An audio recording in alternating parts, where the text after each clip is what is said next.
जो भी मध्य प्रदेश के शासकीय सेवक हैं और दोस्तों जो 3200 पे ग्रेड में काम कर रहे हैं, उनके लिए यह वीडियो रहने वाली है। इस वीडियो में दोस्तों सबसे कम फिटमेंट फैक्टर यानी जो 8th पे कमीशन की रिपोर्ट में सबसे कम जो दिया गया उतना मैंने माना है, एज्यूम किया, यानी 1.92। दोस्तों आपने देखा होगा अभी 8th पे कमीशन का केंद्रीय कैबिनेट ने मंजूरी दे दी, यानी इसका गठन तो हो चुका है लेकिन लागू होगा ये 1 जनवरी 2026 से। तो पिछली बार भी जो 7th सीपीसी कमीशन था वो भी मध्य प्रदेश ने लागू किया था 2018 से, लेकिन दी इसका एरिया मिला था 2016 से। 1 जनवरी 2016 से उन्होंने एरिया दिया था। सेम टू सेम इस प्रकार भी आपको 1 जनवरी 2026 से 8th पे कमीशन का लाभ मिलने वाला है। मध्य प्रदेश के जितने भी शासकीय सेवक हैं जो 3200 ग्रेड पे में आते हैं, चाहे वो टीचर ग्रेड सेकंड हो या ट्रेनिंग ऑफिसर हो, कृषि विस्तार अधिकारी है, कई पोस्ट हैं जिनका 3200 ग्रेड पे होता है, उनका जो इनिशियल बेसिक है 7th सीपीसी के अनुसार 32,800 बेसिक है।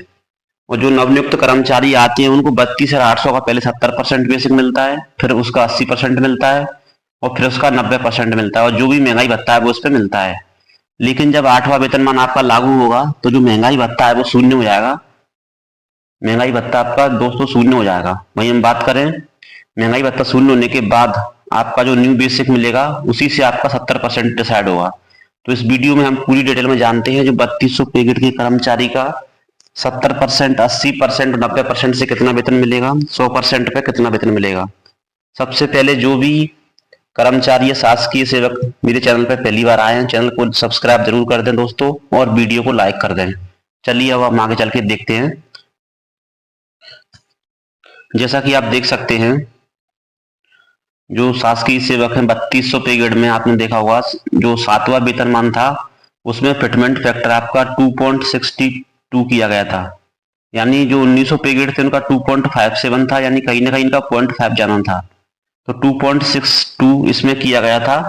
और इस डेट पर आपका जो महंगाई भत्ता था वो शून्य हो गया था। 1 जनवरी 2016 को आपको सिर्फ 32,800 प्राप्त हो रहा था, इस पर महंगाई भत्ता नहीं लगा था। वहीं हम बात करें जो हमारा 8th पे कमीशन लागू हुआ तो उसमें हमने सबसे कम फिटमेंट फैक्टर लिया, यानी इतना कम से कम आपका फिटमेंट फैक्टर बढ़ेगा ही बढ़ेगा। ये वो दोस्तों 2+ भी रहेगा, लेकिन हमने सबसे कम लिया है। उसके अनुसार 3200 पे ग्रेड की बेसिक वेतन कितनी होगी, जैसे आपने देखा था यहाँ पे जो स्लैब बना है इसमें आपका बढ़ता जाता है, उसी प्रकार हम डिस्कशन करेंगे कि 63,000 कैसे हुआ और जो कैसे नीचे बढ़ा है, आप देखेंगे इसमें। तो पहले हम बात करते हैं 8th में जो सबसे मिनिमम बेसिक वेतन है आपका देखा 32,800 है। जब हम इसमें फिटमेंट फैक्टर 1.92 लगाएंगे तो ये हो जाएगा आपका 62,976। जब इसका राउंड फिगर कर देंगे तो लगभग 63,000 आपका बेसिक वेतन हो जाएगा जो 3200 पे ग्रेड के कर्मचारी है, यानी 63,000 आपका बेसिक वेतन हो जाएगा। वहीं हम बात करें जब कोई भी शासकीय सेवक 1 साल की सेवा करता है तो उसको एक वेतन वृद्धि दी जाती है।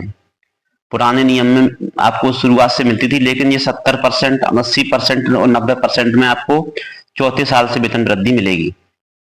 जब आप पहली बार रिक्रूट होंगे तो 63,000 में जब आप एक इंक्रीमेंट लगाएंगे 1900 का तो ये हो जाएगा आपको 64,900, और वहीं आप अगला इंक्रीमेंट लगाएंगे तो ये हो जाएगा आपका 66,800। आप देख सकते हैं पहले जो वेतन वृद्धि 32,800 से आपकी हो रही थी 33,800, यानी 1,000 की वेतन वृद्धि हो रही थी। अब वही वेतन वृद्धि आपको 1900 रुपए की देखने को मिल रही है। तो सबसे बड़ा फायदा तो आपको बेसिक में देखने को मिलेगा। दूसरा, जब आपका बेसिक 63,000 हो जाएगा तो आपका जो महंगाई भत्ता है वो शून्य हो जाएगा, यानी आपका जो महंगाई भत्ता है 1 जनवरी 2026 से आपको सिर्फ बेसिक ही प्राप्त होगा। और इसका 10% जब आप एनपीएस काटेंगे तो 56,700 रुपये आपको खाते में क्रेडिट होगा, यानी 1 जनवरी 2026 से जो 32 पे ग्रेड के कर्मचारी जिनको 100% वेतन मिलेगा वो मिलेगा 56,700। अगर आपके लिए 70%, 80% और 90% का नियम लागू होगा तो आपको कितना वेतन प्राप्त होगा हम डिस्कशन करते हैं। दोस्तों आपने देखा 63,000 आपका बेसिक हो गया, इसका आप 70% निकाल दीजिए तो ये हो जाएगा आपका 44,100। जो 44,100 है ये आपका हो गया बेसिक वेतन। मतलब 3200 पे ग्रेड का 70% के अनुसार बेसिक वेतन हो गया 44,100। जब इसका 10% आप काट देंगे तो ये मिलेगा आपको 39,690, यानी जो 70% में आपको वेतन प्राप्त होगा वो प्राप्त होगा 39,690। तो आपने देखा ये 3200 पे ग्रेड का जो स्ट्रक्चर है वो ऐसे ही रहने वाला है दोस्तों। कम से कम फिटमेंट फैक्टर जो 8th पे कमीशन में बढ़ेगा वो 1.92 तो बढ़ना ही बढ़ना है। केंद्र सरकार द्वारा तो जो न्यूज पेपर है उनमें तो 2.24 भी दिखाया गया है। अगर इतना बढ़ता है तो आपका बेसिक वेतन 70 से 80 हजार के बीच में पहुंच जाएगा। लेकिन मैंने इसमें सबसे कम फिटमेंट फैक्टर इसलिए लिया है, इतना आपका कम से कम बेसिक वेतन होना ही होना है दोस्तों। 70 हजार तक भी जा सकता है, लेकिन हमने सबसे कम फिटमेंट फैक्टर लेके इसको सॉल्व किया है। आपने देखा आपका वेतन में अच्छी खासी बढ़ोतरी होगी, आपका बेसिक बढ़ जाएगा, और जब महंगाई भत्ता बढ़ेगा तो इस पे महंगाई भत्ता लगेगा, यानी आपको महंगाई भत्ते में भी अच्छी खासी राहत देखने को मिलेगी। अगर दोस्तों वीडियो अच्छी लगी हो तो लाइक कर दें और चैनल को सब्सक्राइब जरूर कर दें।